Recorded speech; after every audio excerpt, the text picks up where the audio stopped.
Hello, everyone. Welcome back to another Pep Talk Performance Enhancing Podcast with your host, Elon Ferdinand. We're about to delve into part 2 of Happy Corner, which the topic was all about the Orlando shooting. Like I said in part 1, if you haven't listened to it, absolutely go back and do so. This is so not your typical conversation around this topic. This has nothing to do with politics or who's right and who's wrong and who needs to be blamed. It was all an inquiry of what was this tragedy here to teach us as humans, not gay humans, not Muslim humans, not black people, white people, male, female, just as a human being, as a soul, as an infinite being. Why did we call this upon ourselves, and what are we to do with this now information in this lesson? I'm super, super proud of this podcast, probably more so than 99% of them.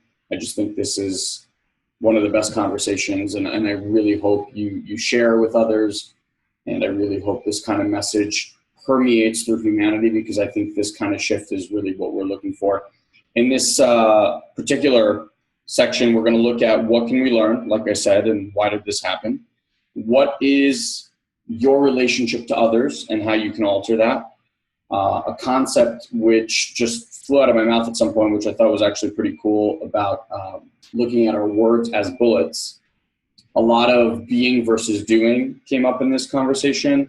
And then we finished with, who is this man that, gunned down 50 plus people, but who was this man for us, all of us as humanity? And I think it's a really interesting inquiry that we had, and I really, really hope you guys enjoy this and share this, and would love to hear your comments specifically on this. As always, either below the videos on YouTube, or you can email me directly, Elon at SatoriPrime. Would just love to hear where you guys are at with this whole situation. Sending you all a lot of love, and looking forward to talking to you guys soon. Bye. So, I mean, look at it from what happened and what we've kind of been saying, right? At the basic level, like take out the tragedy, take out the what happened, take all that stuff. There was a man that was angry and hurt and did something about it, right? Would you agree with that? Yeah. Yeah. Okay. How many of us have been angry and hurt and went and did something about it? Every single human being on the planet. Totally. We've done that with our kids. We've done it with the people that we love most, with our parents, with our siblings, with our best friends. Definitely done it at work, And it's like, what if this is so extreme, and it's somehow very difficult sometimes to take these extreme things and just boil them down to the essence of being human? Guy says this great line all the time. He's like, every one of us could have gone and done that. Put in a certain situation.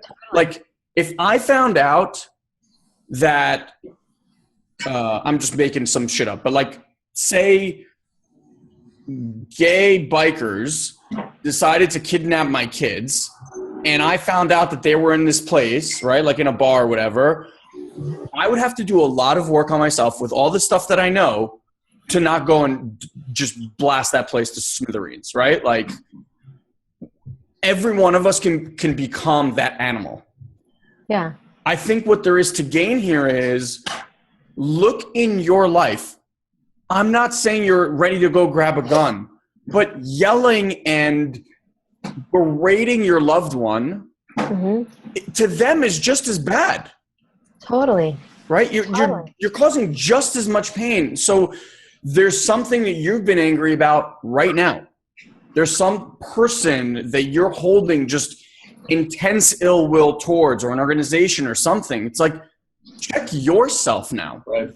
And I think every person that does that, I believe in our, global universal consciousness. If every one of us were to give up one thing, just one thing that we've been angry about, and show that person love instead of hate, that would just cause cosmic ripples that there's absolutely no way that does not change the world. And I'm not saying like this shit will never happen if we do that. But even for those moments, first of all, you get to feel alive. That person gets to feel great. catch yourself. Like, instead of doing something spiteful or hateful, take a deep breath, walk into another room, come back, get love in your bones, and admire that person for being in your life and being with you and on this minuscule cosmic ride that we have, right? Like, you get to spend it with this amazing person. You get to choose how that experience happens. And like, for me, that could be the victory. And maybe it takes, I don't know how many tragedies. We always talk about this. Like, at first, when you have eyes, you can read a book and get a lesson.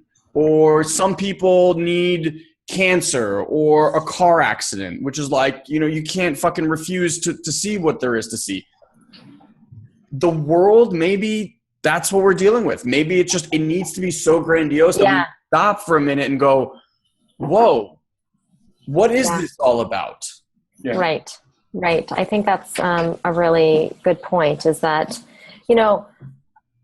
I think that we always are getting subtle signs. And so if you can get it in the book and you're wakeful enough, like, hallelujah. And so I think that things like the big hits usually, I think, are just, there's been knocks on the door, but you're not hearing it. And so the door has to be like slammed open. Yep. So we're not noticing, we're tweeting about like what we ate for lunch, and we're not awake to what else is happening. So, I think that's a really good point. Yeah, and I really like that too. I like the direction of the conversation. How can we take a situation like this, and like, in the ether, in the political ether, they're going to look for who's to blame for this, what's to blame for this. And I think the answer to that is we all are. And not to blame, but who's responsible for this? We're all responsible for that. And this is exactly the way I felt after the Paris shootings too. We allow for these people to live in a culture and society and environments that create this. And we're saying that's okay because of where we pool our resources to like allow for people to live in slums and in places where they have no opportunity. There's an amazing thing, if you guys watch Vice on HBO, about what's happening in Palestine right now with the youth and how they're trying to overthrow government.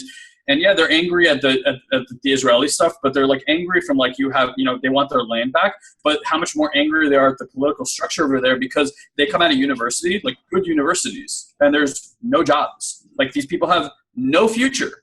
And then we stand around and go, they're the bad guys. It's like, no, we're saying that's okay. What is that going to harbor, right? So, like pain and hate, if you have that and you cause that, what does it create? More pain and more hate, right? And I think what we all have to do is look in our lives. Fine, maybe you're not walking around with a semi-automatic weapon in your life, but like you're walking around like semi-automatic communication. Yeah, that's causing a lot of pain, right? Like kind of what Elon was saying. And look for yourself, like what lessons can you take out of like where are you trying to cause pain in your life to other people, and realize it's just creating pain back in your life. And I would say, like, for me, again, since Vipassana, it's like, I swear to God, that's like my 0 year BC. Like, Jesus was born 7 months ago for me, because life before and life after is not recognizable for me. Wow. And that is like in all the moments where stuff has come up, like, and I have found myself like, like the pain starts coming, and I find myself being like evil, quote unquote, how I'm able to even reel myself back in the moment. That's never happened before. Like, I've always like finished that process, right? Like, felt like shit, and then like gone back and done something about it. And I'm catching myself like in that flow to a point where I'm like, even before, like, and sometimes even before starting, I'm like, well, I'm not doing that. But I'll tell you, the big thing about it for me is what has risen to my surface more than ever before is, I would say that there's a new consciousness that's awoken above my consciousness. And what that consciousness is aware of, and Michael Singer talks about it in Untethered Soul, it's like the thing that sits behind the consciousness. But what I'm programming that to is compassion first. And that's what I think to myself. Even when I'm really upset and my egoic mind is so upset, there's this thing in the back of my mind that goes, aren't you committed to compassion? And then, like, even when I'm being shitty, I'm like, okay, calm down and get back into your commitment, right? And I think oftentimes we live in a society that has us lacking commitment outside of what we're going to freaking do, like as a job. And my commitment has nothing to do with the job, as my commitment has to do with who I'm being. So Elon and I say this all the time. Our commitment is to leave people better than we found them, and to be compassionate. That has like, there's actions taken consistent with that, but my commitment has nothing to do with what I'm doing. So like I had a situation with my ex, you know, a few weeks ago here that could have gone really bad to the point like where we would never talk again. And like, I remember catching it in that moment and be like, whoa, guy, like you're getting to that place where it's going to be no good, and like reeling it back and then having this like amazing conversation that created nothing but space for us to like move into the future of our relationship together. And that's, yeah. And I don't mean like in a loving relationship, like committed relationship, but like in a relationship. Right.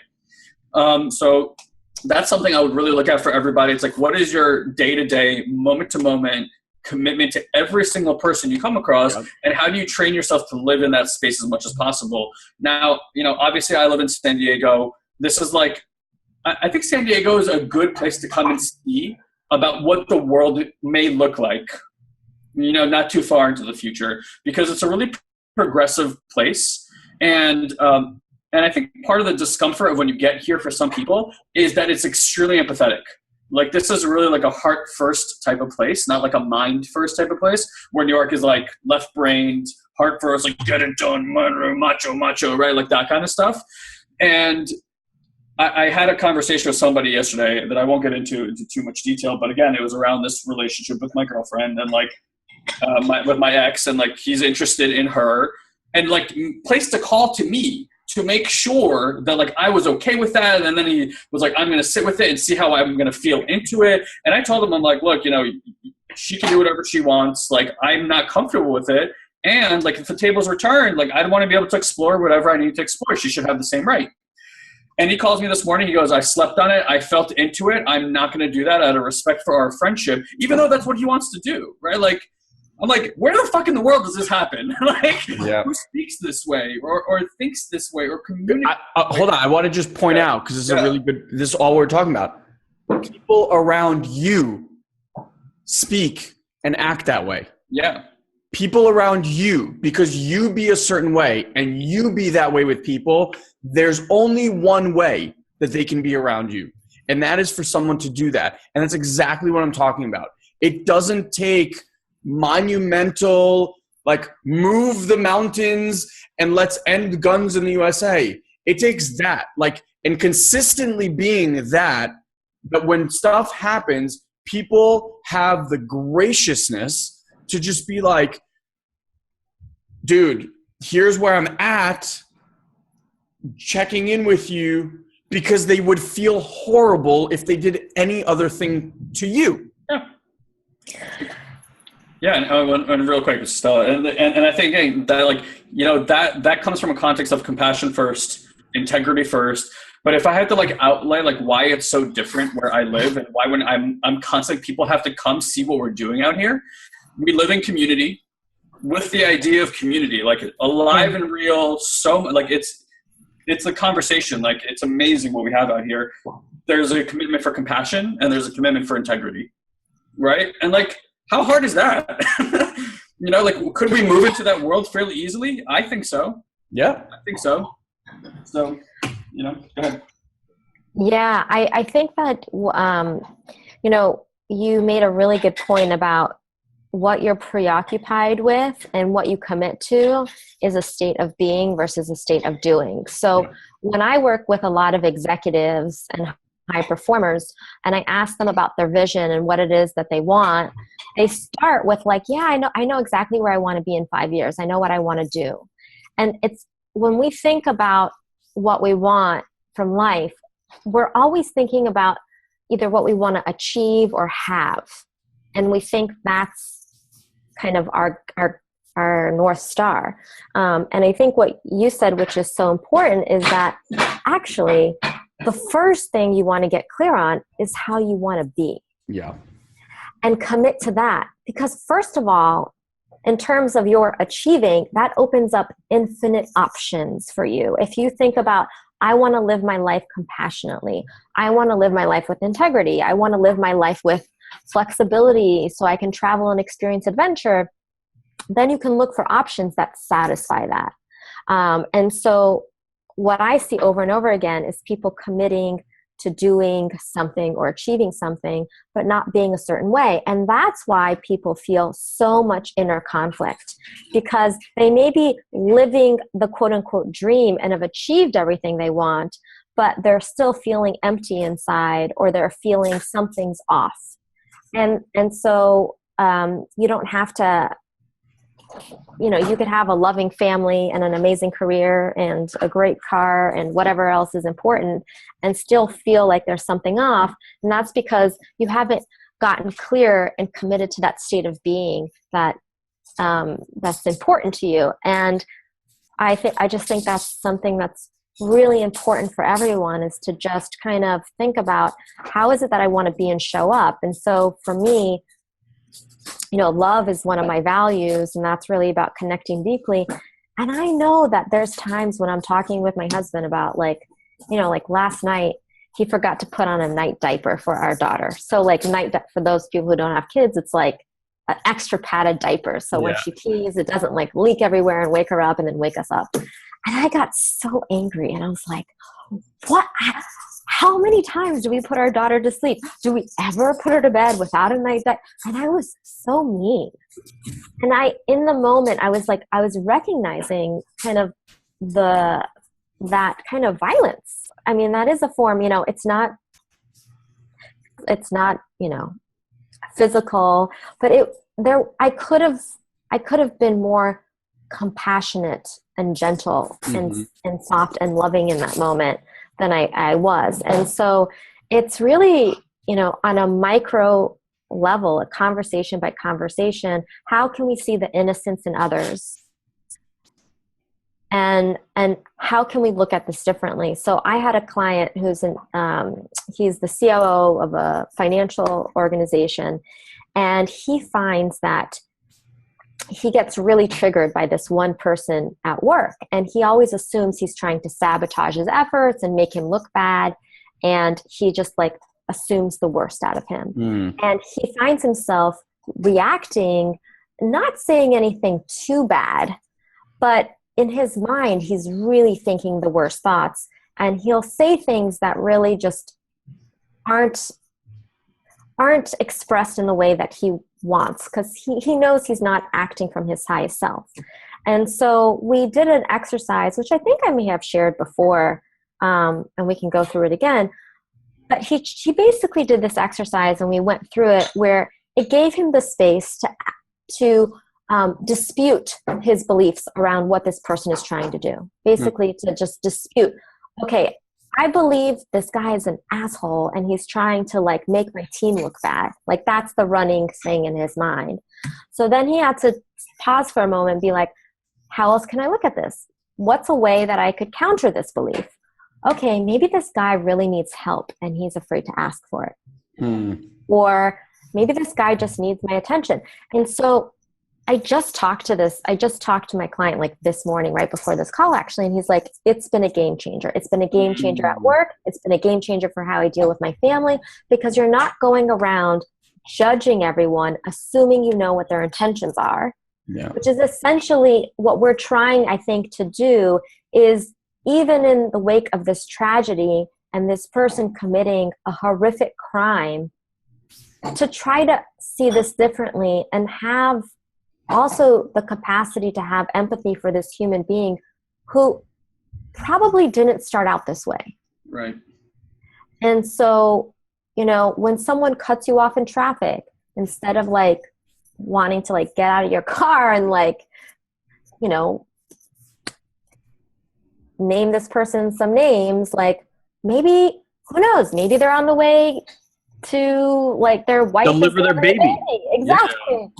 So we just don't know. So it's like constant monitoring of your thoughts, and you're going to have the judgment. Like for me, it's most likely never going to go away, like unless you're like a super Zen master. Yeah. But you can decrease the time in which you get off center and the space and get back on center by just kind of disputing your belief. Because you really don't have all the information. You really don't know everything about what's happening and what needs are being tragically expressed, or what's going on for this person. You were sharing that story with your husband, and I just thought to myself, what if we treated our words like bullets? Yeah. Because, the difference is that you did what you did because it was like that knee-jerk reaction, whatever. But imagine if that was a handgun. Like, you had a handgun, and in that situation, you're just like, bop, bop, bop, bop, bop. Bullets you can't take back.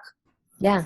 And maybe this person is wherever they are right now, and like they would want nothing more than to take back what they just did. What if we all just started having a visual impact of our work? Because honestly, and I know this to be true, if words were bullets, I'm a serial assassin. Like, I have killed many all of us. Yeah, many people. The difference is words disappear and we can go back and apologize and take responsibility. A gun is final. Yeah. He was just using bullets as his words. That's the way he got attention. That's the way he got listened to. Look, we're talking about this event, and this man, he finally got the attention that he was so seeking by using bullets. But now he's got nowhere to go back to. That lesson he's going to learn, in another lifetime. He's also dead, yeah. Maybe be on the other end of that, or whatever that is for him. But it just, for me, as soon as you said it, I was like, holy shit. I was just imagining, like if our words were literally bullets. Mm-hmm. Yeah. It's true. They're like physical manifestations. Yeah. Yeah. I actually think that's really interesting, because one of the thoughts I always get left with is, how come they always die at the end? Why are they always dead? You never catch them alive. And I think somebody like that, or is in such a bad mental state that suicide and homicide, like suicide's an option at that point in time. And they're like, well, if I'm going to go, I'm going to take as many of you little fuckers with me as possible. Right. Yeah. I imagine that's probably the conversation in their minds. Because now it's like not just internal pain, it's like causing external pain also. But I think, again, I'll use the Paris thing as an example.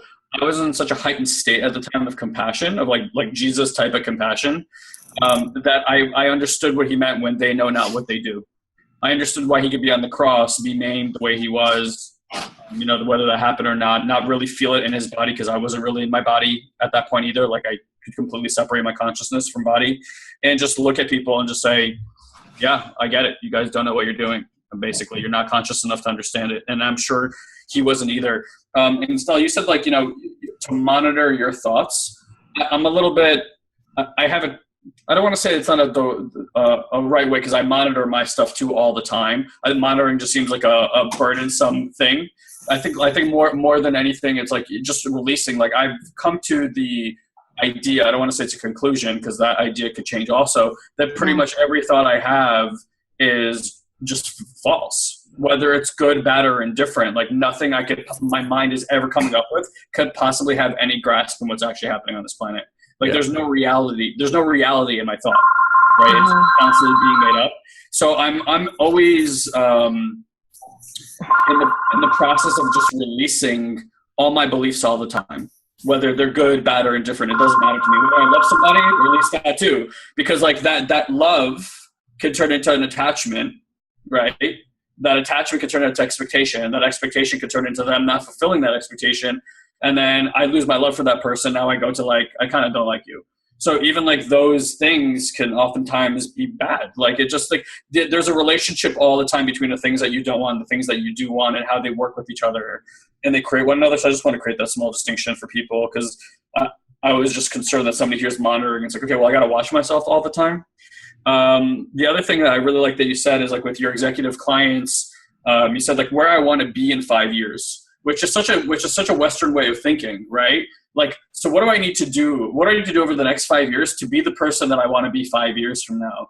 Instead of just choosing that way of being now, as if if you're interested in a world that has compassion, integrity, love, right? There's really nothing you need to do except for wake up tomorrow morning and choose to be compassion, love, and have integrity, right? Or like be integrous. And like where you'll be 5 years from now with that idea in mind is somebody who's had an expanded ability of compassion, love, and integrity, because all the experiences in your life will flow through that filter and integrate more deeply where 5 years from now. So it's so funny when you always work with people, like those type of people think like, well, I need to do a whole bunch of stuff before I can get to being that kind of person in my life. And, you know, people like Elon and Stella and myself do work with people to show them what's available to you right now. Yep. Exactly. Like, stop sticking the carrot out there and running after it like a freaking maniac, because when you get there, it's still going to look 5 years out from now for you. Again, nothing's going to change. So it's like, guys, we're in a present right now conversation. That's why like the politics and all that stuff makes no difference. And we have so much evidence to support that it makes no difference, because how many times does it happen? How many times do these conversations happen? Nothing changes.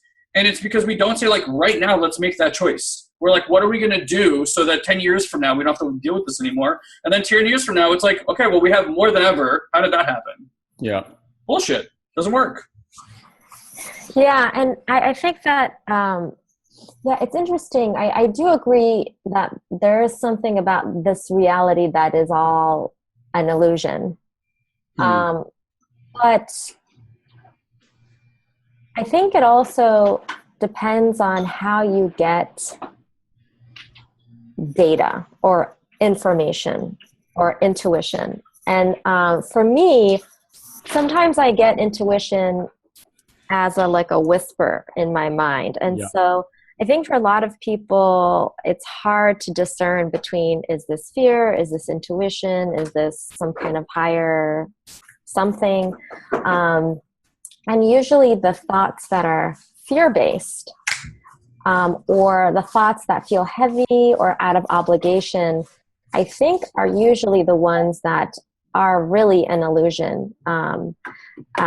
Like, for example... and ironically, the loudest. And they're the loudest, because that's the way our brain works, right? Yeah. Is like, that's the shortest pathway, is just to pay attention to what's wrong, bad, or threatening. And, you know, for example, we've been house hunting for I feel like almost a year now. And there have been so many times when we're about to put an offer or like really seriously considering a house, and in my heart, I know it's not the right one. But out of fear of like, maybe something better is not going to come along, or maybe, this house makes sense. It has all these features that, we've decided that we want. And like, it will totally work fine. And so I've noticed how the fear comes up there, and how when we just trust, that we'll find the right one that will make our heart sing, and choose that instead of the fear-based thoughts of like, oh, we should just put an offer or whatever. There is a sense of freedom, but it takes the courage to really trust in the unknown, trust in that you don't have to choose the fear, choose the compromise, choose what is quote unquote safe or what everyone else believes is right. But to really kind of listen to that inner wisdom. That was kind of a tangent. No, that was really good. And here's what I want to kind of start wrapping this up with is, if what Stella just said, you're like, I just going way over your head and you don't know how. Like, how do I distinguish between this and this? How do I hear this super loud voice and turn it into something else? Like, how do I do all of that? I would suggest going and talking to someone and finding out how to do that. We all acquired these tools. These were not things that were bestowed upon us. We weren't born with like a gift of some sort or anything like that. I just think we've amassed these tools, whether from hiring coaches, whether from reading books, watching movies, masterminding with people that have these kind of thoughts. So if you find yourself like, I have no idea what these fucking idiots are talking about, then my recommendation is like, start asking yourself, why do I not know what it is that they're talking about? And go inquire and find your friend that's said some stuff to you. You're like, oh, that kind of sounds like Sally. Go talk to Sally, or come talk to us. I mean, our mission is to change humanity, like transform the way human beings operate at a very, very big level. If you resonate with that, like, go do something about it.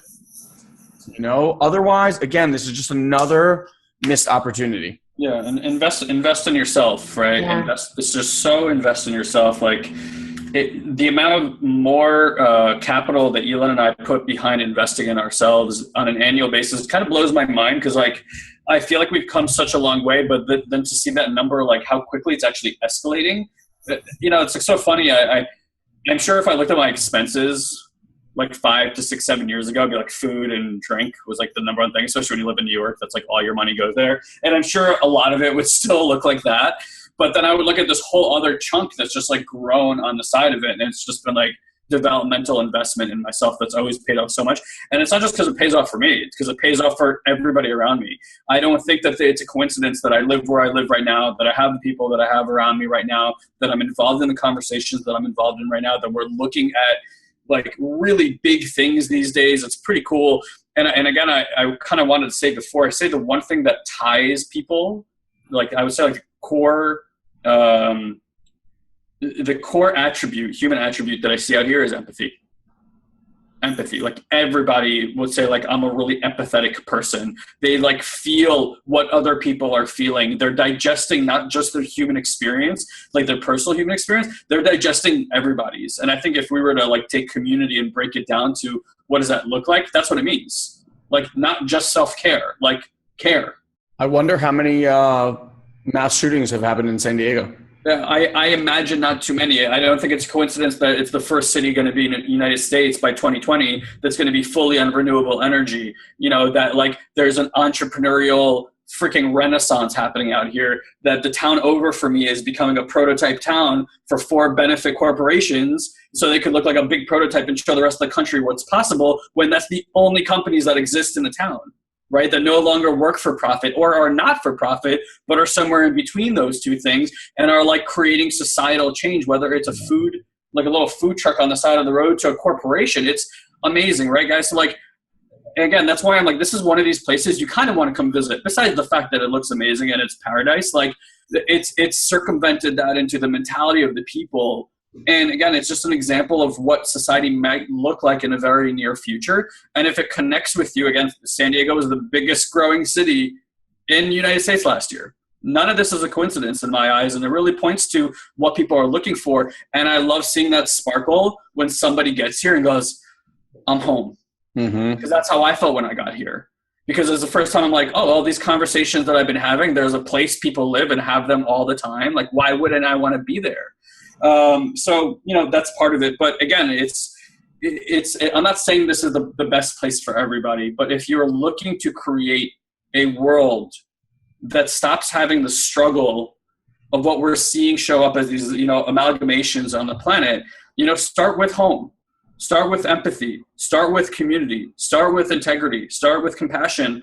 And if that's all you go and invest your time when you go to education or you go to spiritual practices, and that's all meditation really derives out of you at the end of the day, also do that work. Yeah. And we're not saying it's going to take like a year for you to like go from like point A to point Z. I'm far from point Z myself, but it's been the best choices I've ever made in my entire life, is to really take a deep look at myself and say, how can I show up as a better human being than I've been before? Yeah. And I think that's the final message. Stella, any final words? I agree with you guys. I think we spend so much money on vacations and so much money on our like bodies and diet and exercise. And,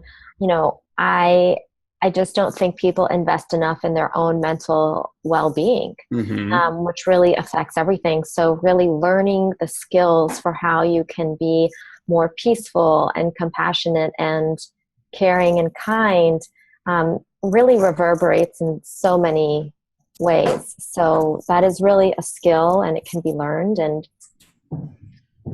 it really starts with just every encounter you have, including ones with yourself. So what can you do? You can just start right now with you. Yeah, one thing. Totally agree. I want to just end it with giving a perspective. This is from Neil Donald Walsh. It's an amazing book. It's called The Little Soul in the Sun. For anybody that's out there, you can read the whole thing, but I just want to give you like the nuts and bolts of it. Basically 2 souls up in the world of, call it heaven or the soul world. And one soul wants to be generous or forgiving. I don't remember exactly what.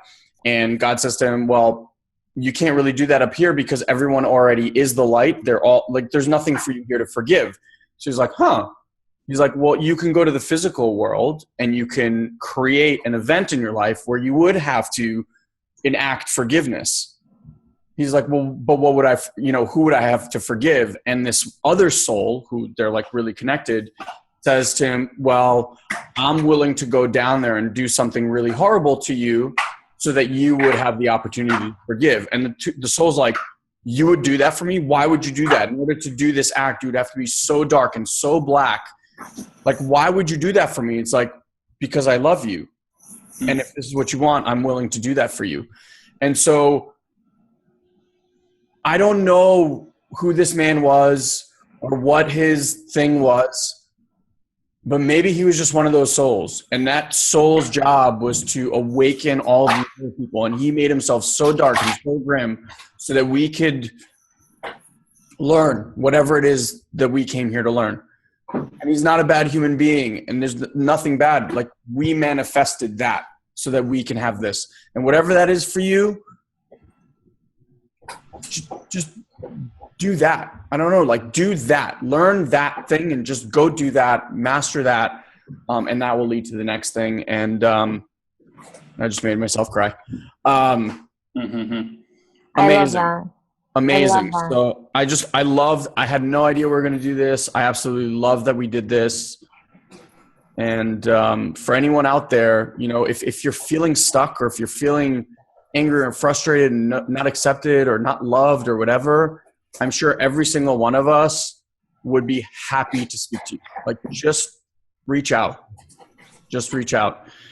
Stella, amazing to be with you again. We're going to do this. Thank you. Definitely. Way sooner now. Yeah. Not wait this long. Yes. Broski, as always, love, love, love. Thank you. Bye, everyone. Bye. Bye. So that puts a bow on it. And like I said before, I absolutely loved this episode. I think the message was super powerful. I hope you found so too. And keep this message going.